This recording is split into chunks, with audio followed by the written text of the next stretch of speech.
Radio city originals.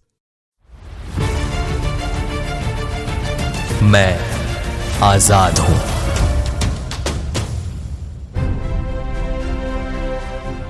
Radio city पर आप सुन रहे हो मैं आजाद हूं, मेरे यानी हमराज बौराई के साथ। इस वक्त हमारे साथ पॉडकास्ट में जुड़े हुए हैं जय हिंद अभियान से दीपक त्रिपाठी और गोपाल सिंह।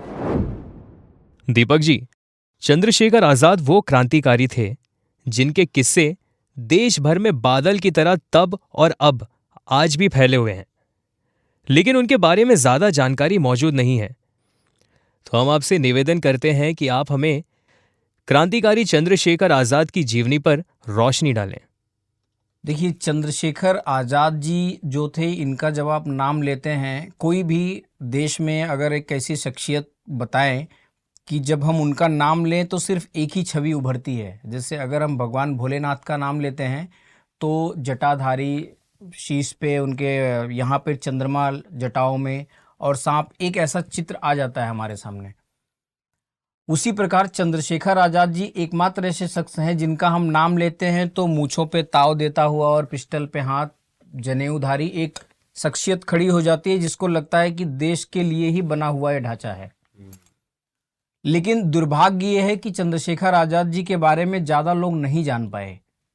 इसमें कारण ऐसा है कि इनका जो दल था HSRA, चंद्रशेखर आज़ाद HSRA का शरीर थे, बल थे उसके, और वहीं इनके साथी भगत सिंह वो HSRA की विचार थे, उस पार्टी की आत्मा थे वो, क्योंकि वो विचारक थे बहुत बड़े। जितना उनमें साहस था उतना ही वो विचारवादी भी थे और लिखते भी थे बहुत। तो भगत सिंह जी को लोग इसलिए भी जानते थे कि वो खुद भी लेखक थे और उन्होंने बहुत सारे संस्मरण लिख छोड़े हैं। और प्रसिद्ध असेंबली कांड के बाद जब अदालत में जिरह हो रही थी तो वो पैरवी खुद कर रहे थे, और उनका जिरह तो प्रसिद्ध है। हर रोज हिंदी, उर्दू और अंग्रेजी के अखबारों में उनकी जिरहें रोज छपती थी। और तीसरा ये है कि उनके परिवार वालों ने भी उनके संस्मरण को बचाने के लिए, उनके संस्मरण को और अधिक रोचक बनाने के लिए, लोगों तक पहुंचाने के लिए पूरे प्रयास किए। इन मामलों में हम चंद्रशेखर आज़ाद जी को पीछे पाते हैं। आप देखेंगे कि चंद्रशेखर आज़ाद सरकारी फाइलों में भी हमेशा फरार ही रहे। सरकारी फाइलों में भी उनके बारे में कोई विशेष जानकारी थी नहीं और वो खुद भी नहीं चाहते थे कि लोग मुझे जानें।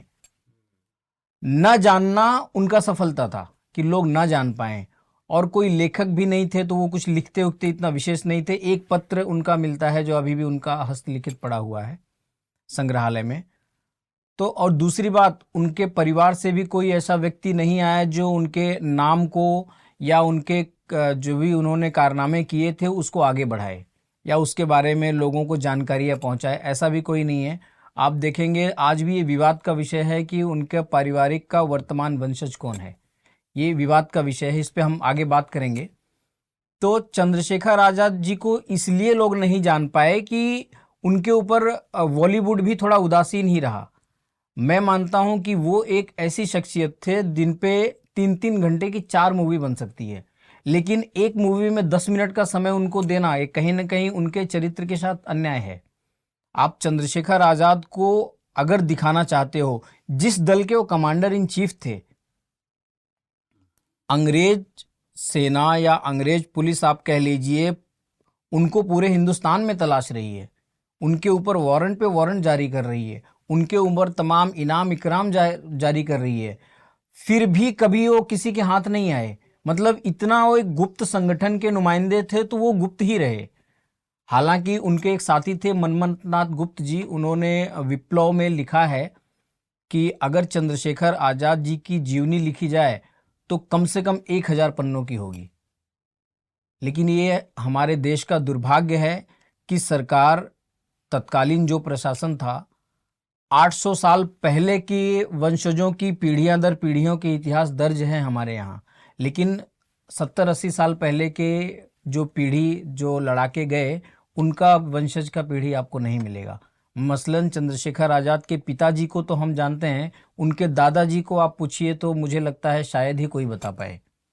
ये भी एक शोध का विषय है, हालांकि कुछ जानकारियां उससे संबंधित हैं हमारे, वो हम बताएंगे आगे। दीपक जी, आपने बिल्कुल सही कहा है कि अफसोस की बात है कि हमें 80 साल पहले हुए क्रांतिकारी संग्राम की कोई जानकारी नहीं है, लेकिन 800 साल पुराने पीढ़ियों का इतिहास कागजों में दर्ज है। हमारी कोशिश यही है कि हम इस पॉडकास्ट के जरिए लोगों तक चंद्रशेखर आजाद के बारे में जितना हो सके उतनी जानकारी दें। जय हिंद अभियान से गोपाल जी और दीपक जी अगले एपिसोड में भी हमारे साथ बने रहेंगे और ये हमें चंद्रशेखर आजाद जी के बारे में और भी जानकारी देंगे। तो मिलते हैं अगले एपिसोड में मेरे यानी हमराज के साथ, ओनली ऑन रेडियो सिटी। मैं आजाद हूं।